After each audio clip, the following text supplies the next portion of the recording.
بسم اللہ الرحمن الرحیم۔ حضرت سلیمان علیہ السلام اللہ کے نبی حضرت داؤد علیہ السلام کے بیٹے تھے۔ آپ بنی اسرائیل سے تعلق رکھتے تھے اور اپنے والد حضرت داؤد علیہ السلام کے بعد حکومت سنبھال کر بنی اسرائیل کے بادشاہ بنے۔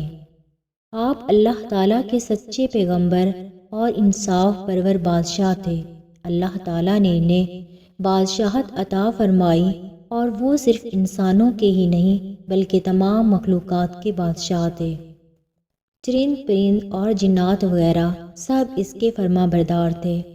اللہ تعالیٰ نے حضرت سلیمان علیہ السلام کو جتنا وسیع و عریض ملک عطا کیا ایسا کسی جن و بشر کو نہیں دیا۔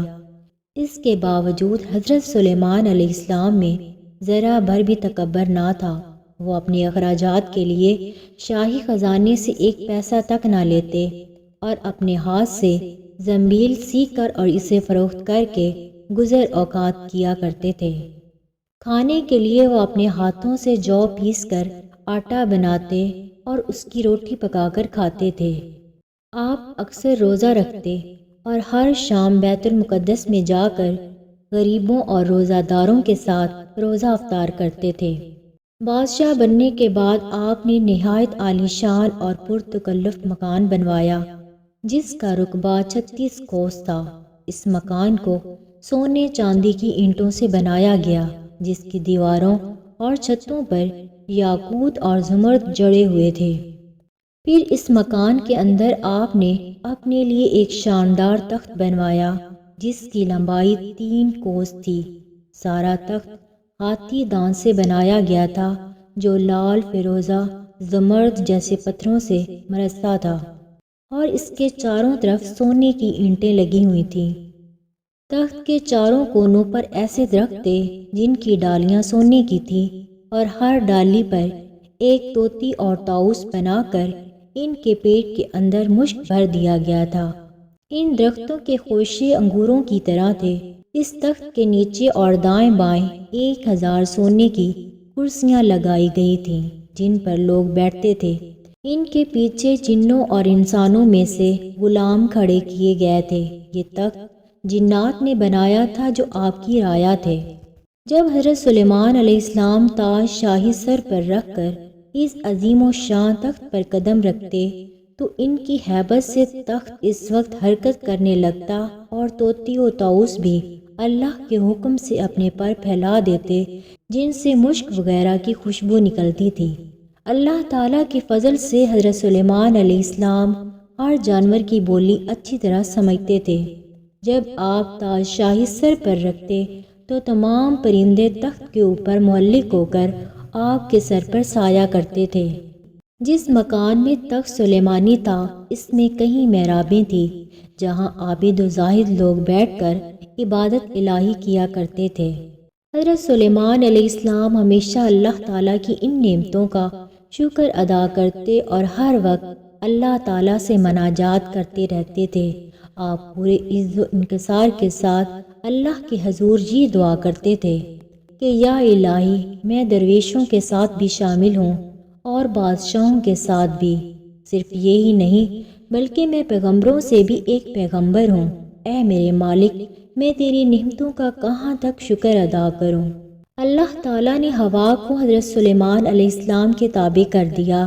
جب آپ اپنے عظیم و شان تخت پر بیٹھ کر تخت کو چلنے کا حکم دیتے تو تخت اتنی تیز رفتاری سے چلتا کہ آپ ہزاروں کوس کا فاصلہ چند منٹ میں طے کر آتے۔ آپ صبح کو ایک شہر اور شام کو دوسرے شہر میں ہوتے تھے۔ آپ کے باورچی خانے کے لیے جنات نے بڑی بڑی پتھر کی دیگیں بنائی ہوئی تھیں جنہیں بادل پانی سے بھر دیتا۔ ان دیگوں میں روزانہ کئی ہزار اونٹ پکتے اور اللہ کی مخلوق صبح سے شام تک آپ کے لنگر خانہ سے کھاتی پیتی۔ ایک دن حضرت سلیمان علیہ السلام اپنے عظیم و شان شاہی تخت پر بیٹھے ہوا میں سفر کر رہے تھے۔ تخت کے دوسرے حصوں میں آپ کے 1000 ملازم اور سلطنت کے عہدے دار بھی اپنی کرسیوں پر بیٹھے تھے جن میں وزیر اعظم بھی شامل تھا۔ تمام جن تخت کے گرد ادب سے کھڑے تھے اور فضا میں اڑنے والے پرندے تخت پر اپنے پروں سے سایہ کیے آ رہے تھے۔ سفر کے دوران حضرت سلیمان علیہ السلام کے کانوں میں فرشتوں کی آواز پڑی۔ فرشتے اللہ تعالیٰ کی تسبیح کرتے ہوئے کہہ رہے تھے، اے رب، تو نے حضرت سلیمان علیہ السلام کو جیسا ملک دیا ہے ایسا کسی جن و بشر میں سے کسی کو نہیں دیا۔ اس پر اللہ تعالیٰ نے فرمایا، اے فرشتوں، میں نے سلیمان علیہ السلام کو بادشاہی عنایت کی ہے اور اس کو نبوت سے سرفراز کیا ہے، لیکن سلیمان علیہ السلام میں غرور و تکبر بالکل نہیں ہے۔ اگر ایسا ہوتا تو میں ان کو ہوا پر لے جا کر زمین پر ڈال دیتا اور پھر ان کو نیست و نابود کر دیتا۔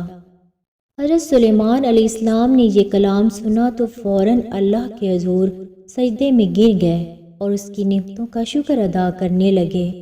ہوا نے ان کے تخت کو زمین پر اتارا جہاں چونٹیوں کی بستی تھی۔ تخت سلیمانی کو دیکھ کر چونٹیاں خوفزدہ ہو گئی۔ اس واقعہ کا تذکرہ قرآن پاک میں کچھ اس طرح ہے، یہاں تک کہ جب پہنچے سلیمان چونٹیوں کے میدان میں تو ان میں سے ایک چونٹنی نے کہا کہ اے چونٹیوں، گھس جاؤ اپنے گھروں میں تاکہ تم کو پیس نہ ڈالے سلیمان علیہ السلام کا لشکر اور پھر تم کو خبر بھی نہ ہو۔ یہ چونٹی اپنے قوم کی سردار یعنی شاہ مور تھی۔ اس کی بات سن کر حضرت سلیمان علیہ السلام مسکرائے اور انہوں نے شاہ مور کو اپنی ہتھیلی پر رکھ کر پوچھا کہ اے شاہ مور، تم نے اپنے لشکر سے یہ کیوں کہا کہ سلیمان آتا ہے اور تم اپنے غاروں میں گھس جاؤ؟ تم نے اس سے پہلے میرا کیا ظلم دیکھا ہے؟ شاہ مور نے کہا کہ اے نبی، ہم نے آپ کا یا آپ کے لشکر کا پہلے کوئی ظلم نہیں دیکھا، مگر ہم نے حفاظت کے طور پر ایسا کہا ہے، کہیں آپ کے گھوڑوں کی ٹاپوں تلے چونٹیاں کچلی نہ جائیں۔ حضرت سلیمان علیہ السلام نے فرمایا، کیا تم اپنی چونٹیوں پر ایسی ہی شفقتیں کیا کرتے ہو؟ شاہ مور نے کہا، جی ہاں، چونکہ اللہ تعالیٰ نے مجھے ان کا بادشاہ بنایا ہے، اس لیے میرا فرض ہے کہ میں ان کی سلامتی کا خیال رکھوں۔ حضرت سلیمان علیہ السلام نے پوچھا کہ تمہارے ساتھ کتنی چونٹیاں رہتی ہیں؟ شاہ مور نے بتایا کہ 40,000۔ اس پر حضرت سلیمان علیہ السلام نے پوچھا کہ تمہاری بادشاہی بہتر ہے یا میری بادشاہت؟ چونٹیوں کے سردار نے کہا کہ میری بادشاہی بہتر ہے، کیونکہ تمہارے تخت کو ہوا اٹھاتی ہے، تم اس پر بیٹھتے ہو، یہ کتنا بڑا تکلف ہے۔ حضرت سلیمان علیہ السلام نے مسکرا کر پوچھا، تمہیں یہ عقل کس نے سکھائی؟ شاہ مور نے جواب دیا کہ اے سلیمان علیہ السلام، جس اللہ نے تمہیں عقل عطا فرمائی اسی نے ہمیں عقل سے نوازا ہے۔ اگر آپ اجازت دیں تو میں آپ سے چند مسائل پوچھوں؟ حضرت سلیمان علیہ السلام نے کہا کہ پوچھو، کیا پوچھنا ہے تمہیں؟ شاہ مور نے کہا کہ اے سلیمان علیہ السلام، تم نے اللہ سے سوال کیا تھا، کہا کہ اے پروردگار، مغفرت کر میری اور بخش مجھ کو ایسا ملک جو نہ لائق ہو کسی کو میرے پیچھے، تو ہے سب سے بخشنے والا۔ اے سلیمان، تمہارے اس سوال سے حسد کی بو آتی ہے، جبکہ حسد کرنا پیغمبروں کی شان کے خلاف ہے۔ تمہیں یہ بھی اچھی طرح معلوم ہے کہ اللہ تعالیٰ سارے جہاں کا مالک ہے، وہ جسے چاہے بادشاہی دے اور جسے چاہے نہ دے۔ حضرت سلیمان علیہ السلام نے کہا کہ تو بڑی دانا اور عقل مند ہے۔ اے اللہ کے نبی، تم بھی اپنی رعایا کی نگرانی کرو اور اپنے عدل و انصاف سے رعایت کو خوش رکھو، ظالم سے مظلوم کا حق دلواؤ۔ میں تو بیچاری ضعیفہ اور مسکین ہوں، پھر بھی اپنی رعایا کی ہر روز خبر لیتی ہوں اور ان کا بار اٹھاتی ہوں تاکہ کوئی بھی کسی پر ظلم نہ کر سکے۔ شاہ مور کی باتیں سن کر حضرت سلیمان علیہ السلام سجدے میں گر کر کہا، اے پروردگار، تیری قدرت بے انتہا ہے اور تو ہی بے شک عظمت و بزرگی کے لائق ہے۔